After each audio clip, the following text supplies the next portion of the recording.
In this video, we'll graph the Truncus graph of y equals 1 divided by 2, open bracket, x plus 1, close bracket, squared, minus 1. So because we've got it in this form, we can immediately see the transformations that have occurred to the general Truncus graph.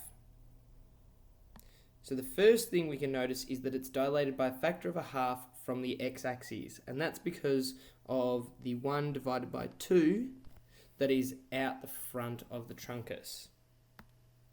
The next thing we can see is that it's translated 1 unit in the negative x direction, and that's because this x plus 1 here, if we equate that equal to 0, we find that x plus 1 equals 0 gives x equals negative 1, and this becomes the vertical asymptote of the Truncus graph.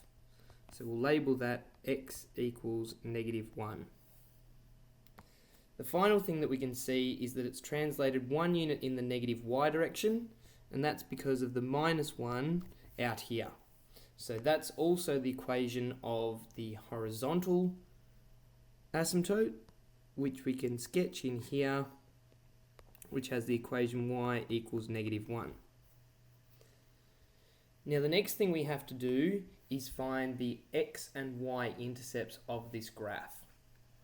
So to find the y-intercept, we let x equal 0. So when we do that, we have y is equal to 1 divided by 2, outside of 0 plus 1 all squared, minus 1. So that gives 1 divided by 2 times 1 squared, minus 1.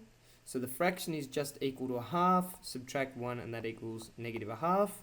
So the coordinate of that point is x is 0, y is negative 1 half. Next up, we'll find the x-intercept. So the x-intercept occurs when y is equal to 0.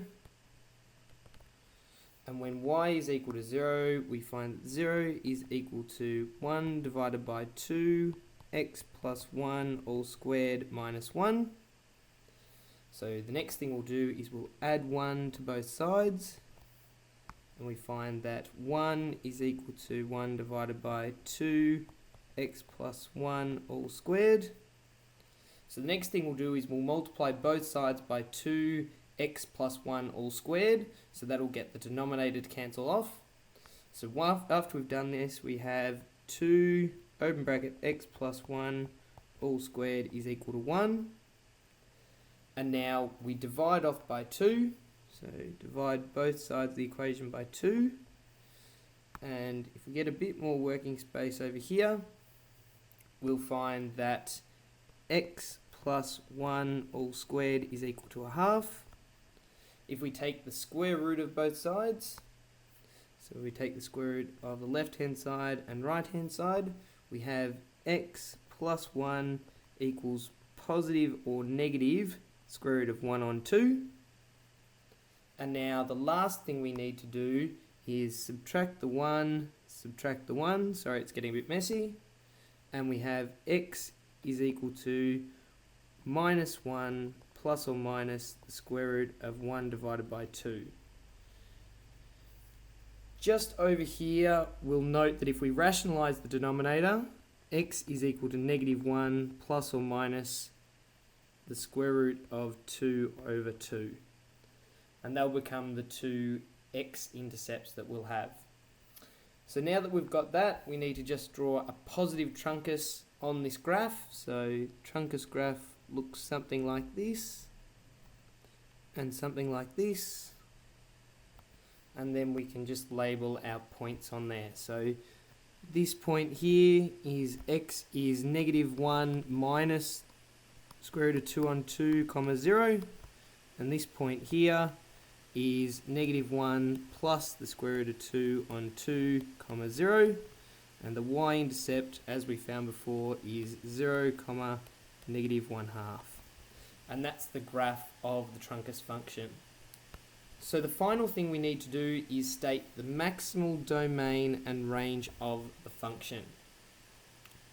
So the domain, in very simple terms, is all the available x values that can fit into the equation. So if we scan across the x-axis, we find that the domain is going to be x is an element of all the real numbers excluding -1, because all numbers can fit inside the rule except -1.